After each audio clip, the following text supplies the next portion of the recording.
नमस्कार। आज बात करते हैं बिहार की सांस्कृतिक विरासत की और उसके एक बहुत ही खास हिस्से की, वहाँ के लोक नृत्य। लेकिन इन्हें हम सिर्फ एक कला की तरह नहीं देखेंगे, बल्कि लोगों की एक जीती जागती भाषा के तौर पर समझेंगे। क्योंकि ये नृत्य सिर्फ मनोरंजन के लिए नहीं है, ये कहानियां सुनाते हैं, समाज पर बड़े सवाल खड़े करते हैं और पीढ़ियों की भावनाओं को आवाज देते हैं। तो चलिए एक सवाल से ही शुरू करते हैं। क्या एक डांस, एक नृत्य विरोध का एक तरीका हो सकता है? ये सवाल इन लोक कलाओं को एक बिल्कुल नए नजरिए से देखने में हमारी मदद करेगा और हम समझेंगे कि कैसे घुंघरुओं की खनक भी क्रांति की आवाज बन सकती है। तो सबसे पहले आइए देखते हैं कि नृत्य कैसे एक सामाजिक आईने का काम करता है। बिहार के ये लोक नृत्य समाज के मुद्दों और उसकी सच्चाई को बड़ी खूबसूरती और ताकत के साथ सबके सामने रखते हैं। इसे समझने के लिए लोक नाट्य शैली को जानना बहुत जरूरी है।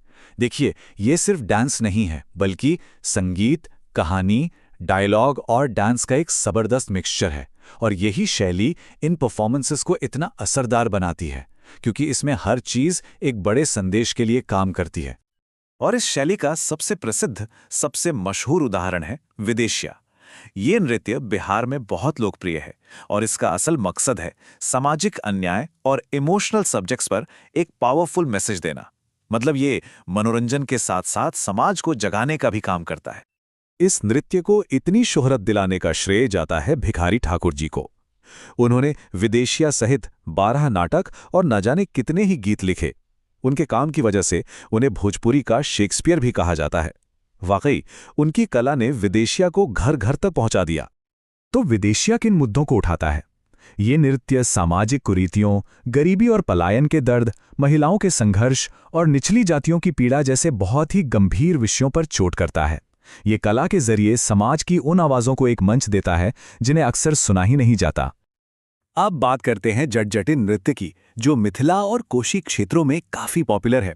शुरू में ये जट और जटिन नाम के एक कपल के बिछड़ने की एक लव स्टोरी पर आधारित था। लेकिन देखिए, समय के साथ इस नृत्य का दायरा कितना बढ़ गया।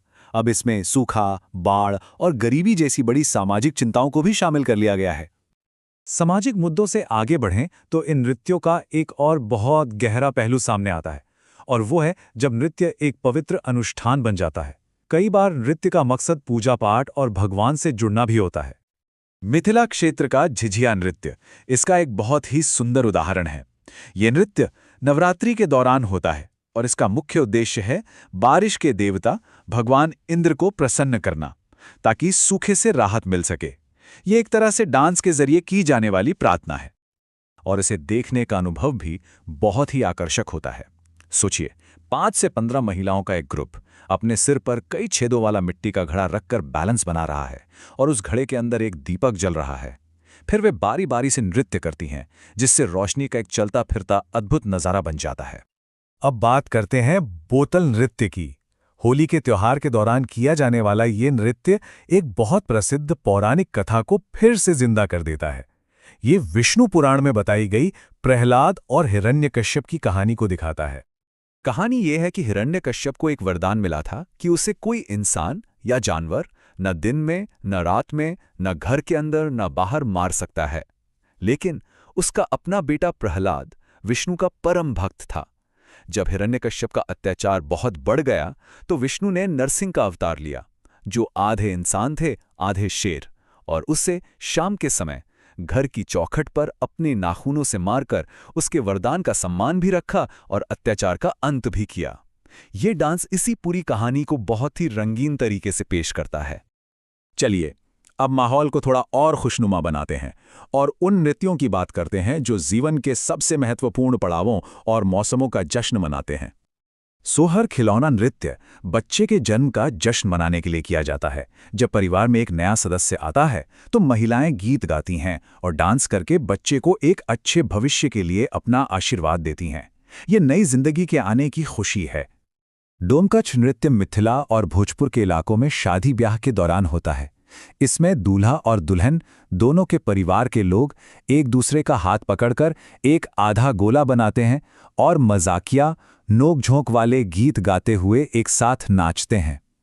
ये दो परिवारों के मिलन का उत्सव है। कुछ नृत्य तो सीधे सीधे प्रकृति की लय से भी जुड़े हुए हैं। जैसे कजरी नृत्य मॉनसून के आने का स्वागत करता है, जब बारिश की बूंदें हर तरफ खुशी भर देती हैं। वहीं झुमरी नृत्य, जो गुजरात के गरबा से काफी मिलता जुलता है, वो मॉनसून के बाद के सुहावने मौसम का जश्न मनाता है। तो इन सभी रूपों को देखने के बाद एक बात तो एकदम साफ हो जाती है, बिहार में लोक नृत्य सिर्फ कला नहीं, बल्कि वहां की संस्कृति की आत्मा है। ये लोगों के जीवन के हर पहलू में गहराई से बसा हुआ है। तो याद रखने वाली बात यह है कि ये नृत्य सिर्फ कुछ शारीरिक हरकतें नहीं हैं, ये सामाजिक विरोध का एक हथियार हैं, ईश्वर से प्रार्थना का एक तरीका है, जीवन का जश्न और प्रकृति का आईना भी हैं। सही मायने में कहें तो ये बिहार का धड़कता हुआ दिल है। और इस पूरी कहानी को इसी एक सवाल के साथ खत्म करते हैं, विदेशिया नृत्य के प्रमुख रचनाकार कौन हैं? इसका जवाब हमें उस महान कलाकार की याद दिलाता है जिसने ये साबित किया कि नृत्य में समाज को जगाने की कितनी बड़ी ताकत हो सकती है।